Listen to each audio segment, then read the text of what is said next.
This has been a very tense, fluid situation all morning. We want to take a look at how we ended up in this situation. ABC 10 News reporter Danny Miskell is live on another part of campus where the encampment was early this morning. She's got some details on those arrests and how everything unfolded throughout the early morning hours. Danny. Jared, those arrests started right here in this lawn area behind me. I mean, you can't even tell that an encampment was just here 5 hours ago. That's how quickly this clearing out process happened. And it all started with a startling surprise this morning. Quiet police are moving in. One by one, I hereby declare this to be an unlawful assembly. officers line up in front of the UC San Diego Gaza Solidarity encampment. They wake up the protesters, I order all those assembled in the area of Library Walk to immediately disperse. telling them You have 10 minutes to disperse. it's time to go. You're violent! You're violent! Protesters stand their ground. They start to set up plywood as shields to protect the perimeter of the encampment.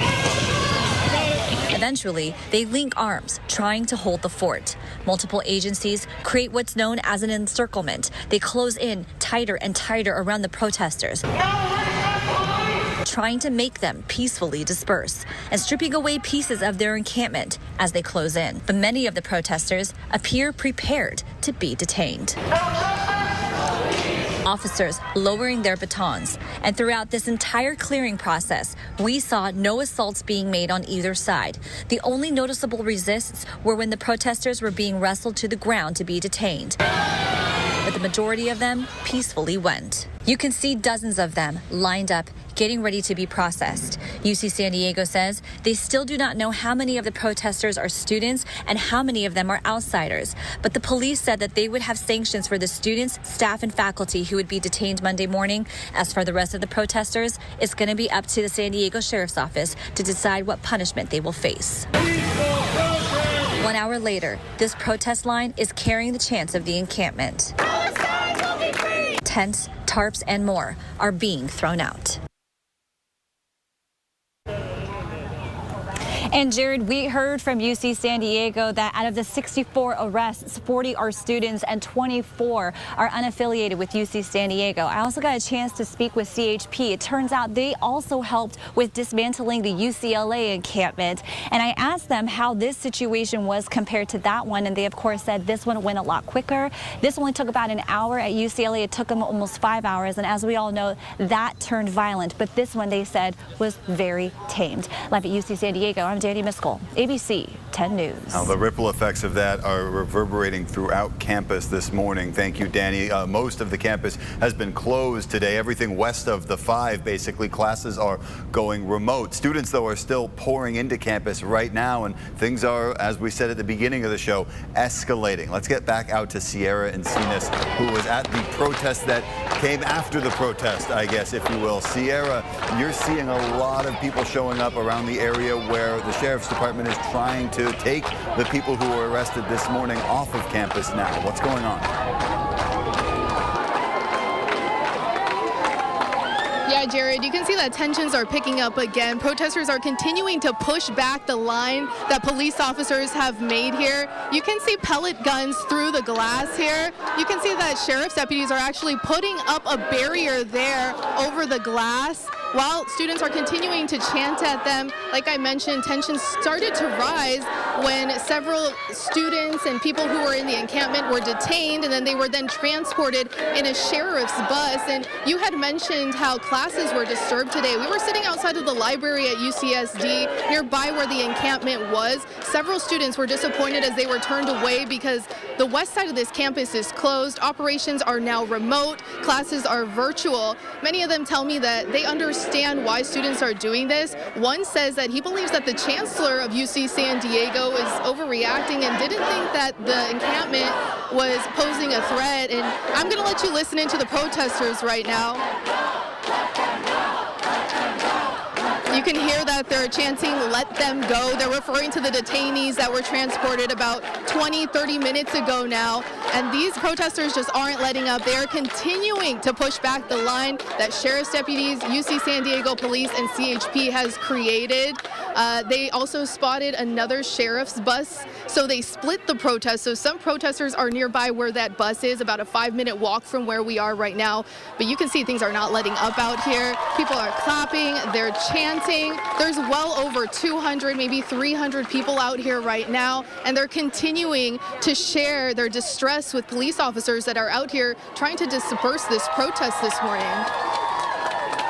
Picture up on your screen as we bring in Ray Shay, a retired San Diego police officer and SWAT officer. Ray, you just saw what's going on right now and how what happened this morning has evolved into what's happening now. Take us through the mindset of the police department as they deal with this stage of the clearing and the protests. Right now they're facing the challenge of how to get all those prisoners out of there down to be processed and to maintain, keep the peace and keep people safe. And they mentioned those are pepper ball guns that the officers have, not pellets. They're not going to shoot pellets at the protesters, but they're going to maintain command and control, communicate among the different elements to make sure that they can safely get the people out, let these people, because these people have a right to protest, and even the police officers support that right, that they should be able to protest.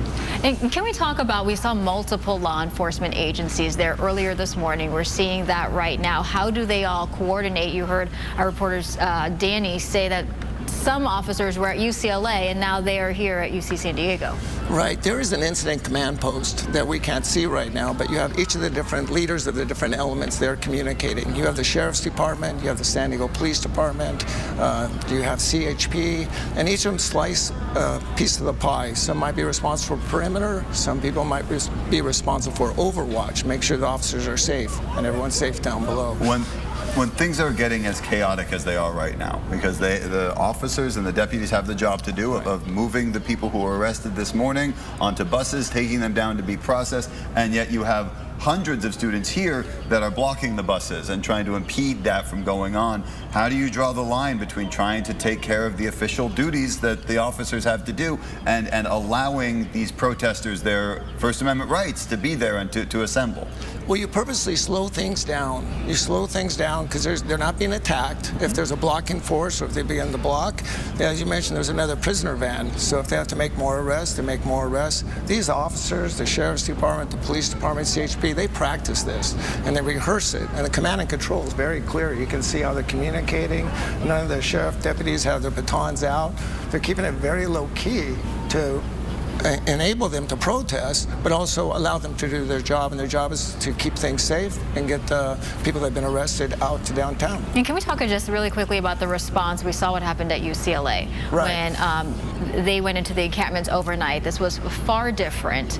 Hopefully this remains mostly peaceful, but there was a stark difference with the various responses at the different universities. Absolutely, and we should go to the leadership of the law enforcement at UCLA, because if that went on for quite a period of time, that it was handled poorly, to say the least. And commendable what the law enforcement this morning did, but also what the encampment did. They didn't fight back. You guys are about to storm into this building. Okay.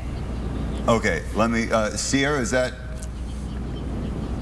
All right, we were just talking about how things were mostly peaceful. I mean, we all hope that it remains that way. Stand by, they're taking us live. Yeah, and Sierra, we are hearing you.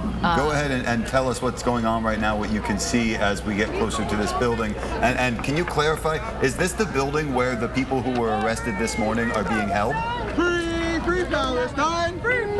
They were held in here for several hours this morning. Protesters were waiting for them to be released here onto those prisoner buses. You can see through the window here, our photographer Chris Escobar is going to show you. You see officers walking through the Price Center here. They actually put up these barriers that you see. Chris is going to pan over. They actually put these barriers here that you see, and they are continuing. I mean, things are escalating out here. You can hear people yelling at us right now. We're going to keep a safe distance out here, Jared, so I'm going to get Chris to a safe distance, so I'm going to send things back to you. Yeah, absolutely. Sierra and our crew there, Chris, of course, make sure that you stay safe while we continue to bring you this ongoing coverage of what's happening there at UC San Diego. So we're going to stay on top of this as it unfolds. We do want to just quickly, one last question for Ray Shay, retired San Diego police officer. Where do you draw the line? At what point do you say this is violent or this is too much and you begin arresting more protesters? What's the mentality of law enforcement at that point? when you see the first criminal act, the first window broken, the first assault, the police department, law enforcement has to take immediate action. And I strongly suspect that's what you'll see happen here, because if you don't, it reinforces the message that the police aren't going to stop violent acts. So if violent acts occur, the police will act quickly, or the law enforcement. All right, Ray Shay, retired San Diego police officer. You're looking at a live picture right now of UC San Diego, or you were at least. Thank you so much for joining us, lending your expertise this morning.